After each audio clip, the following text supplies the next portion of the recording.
Retrospectiva Sindiúte 2022. O ano foi de muitas lutas e as conquistas que vieram foram fruto dessa luta e também da grande disposição das educadoras e dos educadores de Minas Gerais de fazer o enfrentamento necessário e as cobranças devidas. Faremos nas próximas edições uma série de reportagens destacando os principais momentos da luta travada pela educação pública de Minas Gerais. Acompanhe. Live solidária promovida pela CUT Minas no último dia 11 de janeiro em apoio aos atingidos e atingidas das chuvas em Minas Gerais. E a gente está com essa campanha da CUT aí para tentar ajudar o máximo de pessoas. Estamos em todo o estado, né, Luz? Temos sindicatos de bases estaduais, temos sede de bases de sindicatos, regionais de sindicatos, sedes de sindicatos em todo o estado de Minas Gerais, que vão servir de local de apoio para arrecadação de alimentos, de roupas. Dizer que o movimento também está aí apoiando, dando todo apoio, fazendo o trabalho, né, nas áreas que a gente já atua, que a maioria, no caso de Minas Gerais, né, o Jequitinhonha, mais a bacia do Paropeba, tem vários pontos de alagamento, né? E também a bacia do Rio Doce está em alerta, né? Tem alguns pontos aí também em alerta, né? É fundamental que a gente se solidarize, mas é fundamental que a gente faça processos de cobrança, porque é responsabilidade do governo do Estado. É responsabilidade do governo do Estado, as companheiras da população, eu estou dizendo as professoras, porque é com quem a gente conversa, né, no cotidiano, de Brumadinho, que não tem água potável, porque a cidade está alagada e não tem água para beber. Em Honório Bicalho também não tem água. Né? Nós estamos vivendo situações em que o rio não baixa. Pessoal, nós estamos aqui com o médico infectologista, o Naíta Tupinambás. Ele é professor da Faculdade de Medicina da Universidade Federal de Minas Gerais, é membro no Comitê de Enfrentamento da Covid-19 da Prefeitura de Belo Horizonte. Eu queria que o senhor traçasse para a gente, neste momento, o que é preciso a gente se preocupar em relação a esse surto aí dessa variante. Diferente de 2021, que não tínhamos vacina, agora, em 2022, nós temos toda a população. Aí eu falo, né, dos trabalhadores da área de saúde, da educação e também da saúde, claro, que nós estamos com quase todos nós com terceira dose. Deixar bem claro para todo mundo, isso não vai acabar. A Covid não vai acabar, ela vai ficar endêmica. Quando isso vai se dar, a gente não sabe. Ou seja, a vacina está entregando o que prometeu. Né? A vacina está entregando o que prometeu. Quando eu falo isso é o seguinte, quem toma vacina, o risco de adoecimento, internação em CTI e morte é muito pequeno. Eu acho que não podemos falar que a Ômicron é uma gripinha. Não é. Pode ser que tem dois fatores aí. O primeiro, que os trabalhos dão conta, que ela infecta o pulmão superior, as vias aéreas superiores. Ela não infecta muito o pulmão embaixo. Isso ajuda, né? Isso é uma coisa. Outra questão é o seguinte, que a Ômicron encontra a população muito vacinada ou uma população já exposta ao vírus por infecção natural. Então, a vacinação e uma infecção passada protege contra as formas graves. O Sindiúte realizou uma plenária com trabalhadores e trabalhadoras em educação sobre o processo de convocação e contratação na rede estadual de ensino no último dia 21 de janeiro. A coordenadora-geral do Sindiúte, Denise Romano, fez um resgate dos desafios enfrentados ao longo do ano e apontou que, em 2022, o governo Zema começou com a mesma política de destruição da educação pública. O processo de designação começou daquela forma horrível que eles nem publicaram no Minas Gerais a inscrição, o início da inscrição, não colocaram no site da secretaria, e nós que descobrimos, porque alguém recebeu um e-mail e começou a compartilhar nos grupos, que o processo de inscrição para designação estava aberto. Então, é essa maneira como o governo trata a categoria. Nós estamos aqui com Dom Vicente de Paula Ferreira, bispo auxiliar da Arquidiocese de Belo Horizonte, membro da Conferência Nacional dos Bispos do Brasil, CNBB. Como, do lugar em que vocês estão, vocês enxergam hoje a mineração? Os danos que a mineração faz no território, sobretudo nessa realidade do estado de Minas Gerais, que é a que mais nós conhecemos, é uma coisa assim da ordem do absurdo.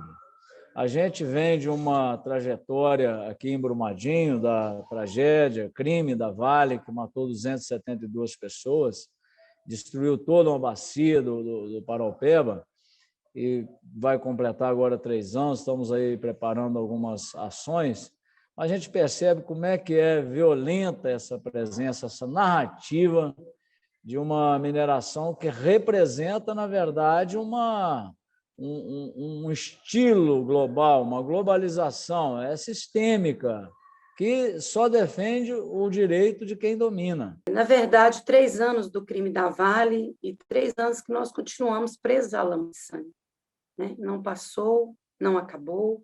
Aquele 25 de janeiro de 2019, parece que foi ontem. Né? Nós fizemos um ato por encontro, por justiça, por memória, mas esse ato dentro do nosso coração ele é feito diariamente. Nós seguimos presos à lama de sangue da Vale. A lama de sangue, a lama de dor, a lama de um crime premeditado. Né? Nós não temos dúvida, e a Polícia Federal ela afirma isso, né? Recentemente, o atestado de barragem foi comprado. Isso são ações que deixam a família em situação de dor constante, enlamaçados. Estamos aqui na Metropolitana A, em Belo Horizonte, onde nós viemos hoje pela manhã para reivindicar que as designações, que as convocações das 3 metropolitanas, a A, a B e a C de Belo Horizonte, fossem feitas por polo, para todos os cargos do processo de convocação, para professores do ensino regular e para professores de apoio. Nós acabamos de reunir com a direção da Superintendência da Metropolitana A e o compromisso assumido é de que eles irão verificar com os diretores de escola, porque da parte da metropolitana não há objeções para que as designações sejam feitas por polos aqui em Belo Horizonte, na região metropolitana, no âmbito da abrangência das metropolitanas A, B e C.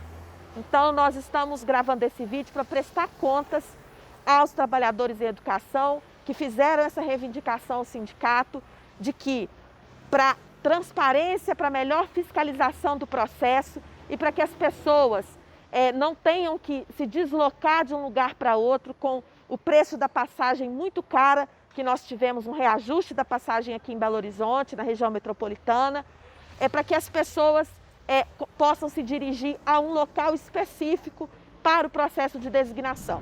Nós viemos aqui hoje entregar, de forma simbólica, protocolizar um documento ao presidente da Assembleia Legislativa, o deputado estadual Agostinho Patrus, no nosso apoio contra a judicialização que o governo do Estado empreende agora contra o presidente da Assembleia Legislativa, numa clara demonstração do governo do Estado de agressão à separação dos poderes, que o governo Zema tenta judicializar uma questão que é política, uma questão que precisa ser resolvida no âmbito da Casa Legislativa e quer atropelar e passar por cima das determinações aqui da Assembleia Legislativa. Nós, do Sindiúte, viemos aqui hoje fazer um ato em desagravo ao presidente da Assembleia Legislativa, demonstrando o nosso apoio à medida que ele tem tomado de não pautar o regime de recuperação fiscal no plenário desta casa. O que é o piso? Que luta que é essa?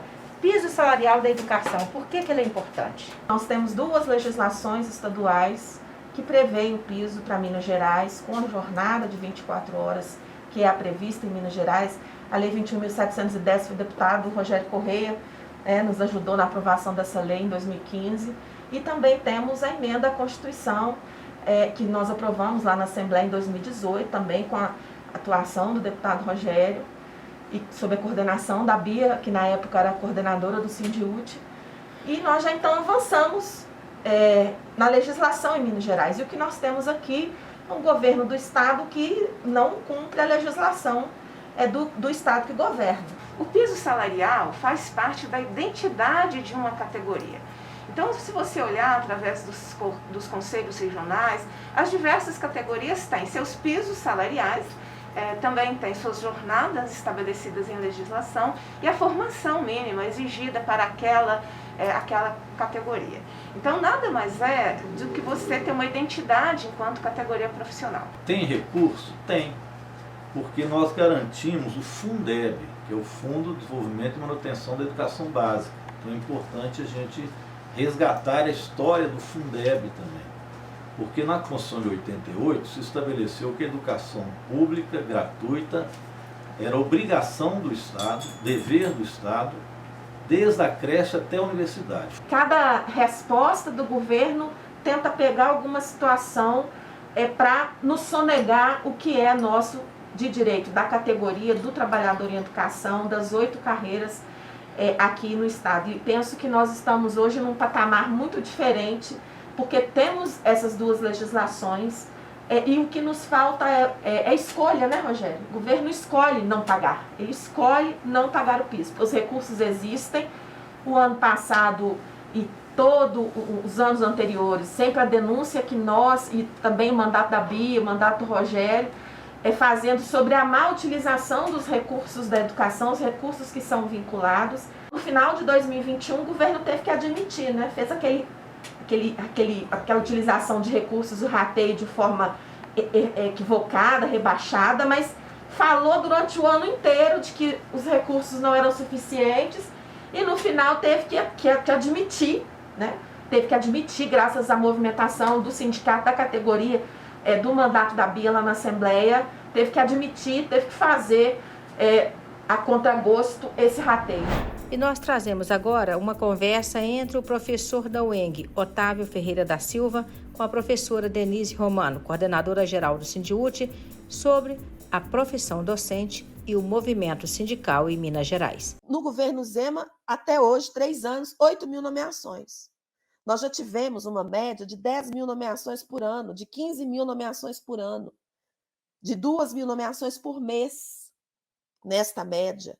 E o governo diz que não consegue dar posse a mais de 1.000 servidores, porque não tem estrutura.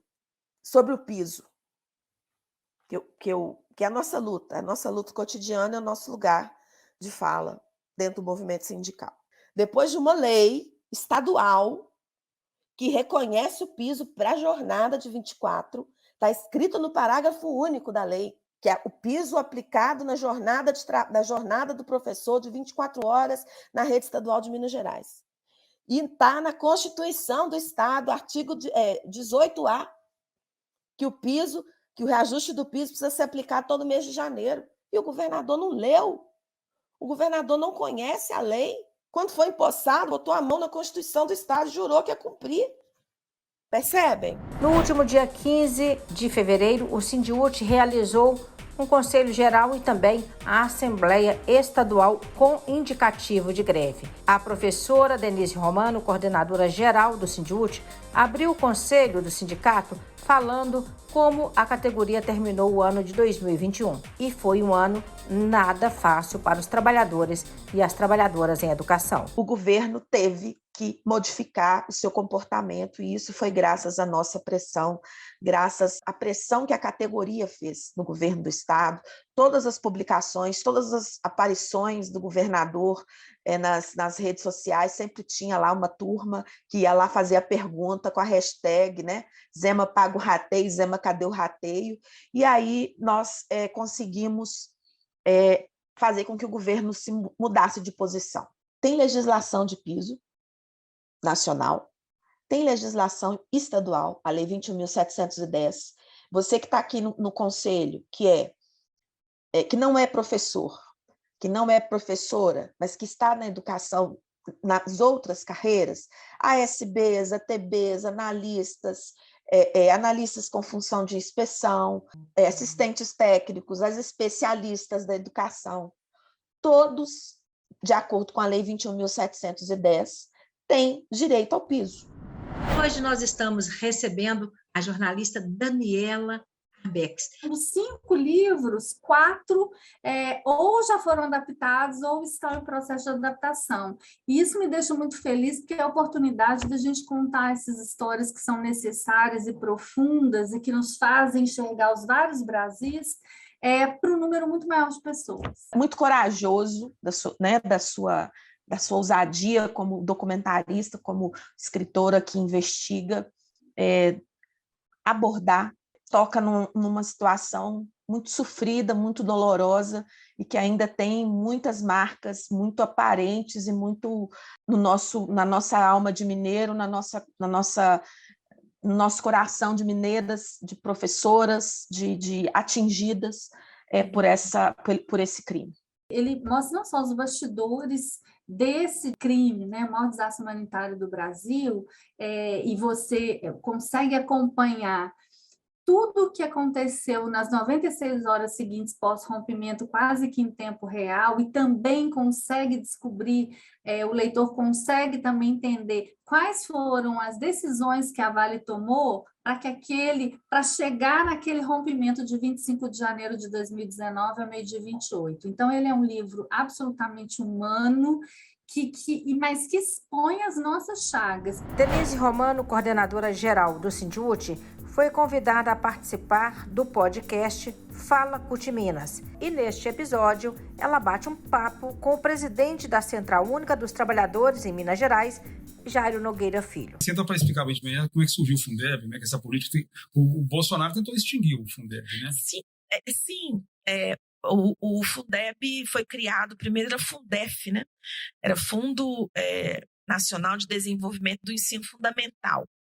Então, no governo Lula, foi criado o Fundeb, que era o Fundo de Desenvolvimento da Educação Básica, Fundo Nacional de Desenvolvimento da Educação Básica, que engloba toda a educação básica. Em 2020, o Fundeb, aquela regra anterior, se extinguiu. Então, era necessário se fazer uma nova legislação com um Fundeb permanente. Foi essa disputa feita em julho-agosto de 2020. Então, nós fizemos uma grande mobilização no país todo, liderados, né, pela nossa CNTE, que é a Confederação Nacional dos Trabalhadores em Educação, e nós conseguimos a aprovação do novo Fundeb, aumentando para 70% os recursos desse Fundo Nacional para financiar a educação. Então, nós conquistamos isso. O governo Bolsonaro trabalhou o tempo todo contra a criação do novo Fundeb. Os deputados federais do Partido Novo também trabalharam contra isso lá. Todas as medidas que tem no Congresso, todas as votações, todos os destaques feitos pelo Partido Novo, todas as proposições feitas pelo Partido Novo na Câmara dos Deputados são para destruir servidor público, serviço público e população pobre que precisa desse serviço público. A quantas andam a saúde e a educação em nosso estado? No Roda de Conversa dessa semana, a coordenadora-geral do Sindiúti, Denise Romano, conversa com Núbia Dias, do Sindi Saúde, e também com Carlos Augusto Martins, que nos fala um pouco mais sobre a Asteng e como funciona o sistema hospitalar da rede FEMIG. Temos, nos longos mais de 25 anos, travado uma luta em defesa dos interesses tanto da população, que são os nossos usuários do Serviço Público de Saúde, quanto também do interesse dos trabalhadores. Nós sempre tivemos como política, como ação, trabalharmos sempre esses interesses conjuntos, não só do trabalhador, mas também dos usuários a qual servimos nos hospitais.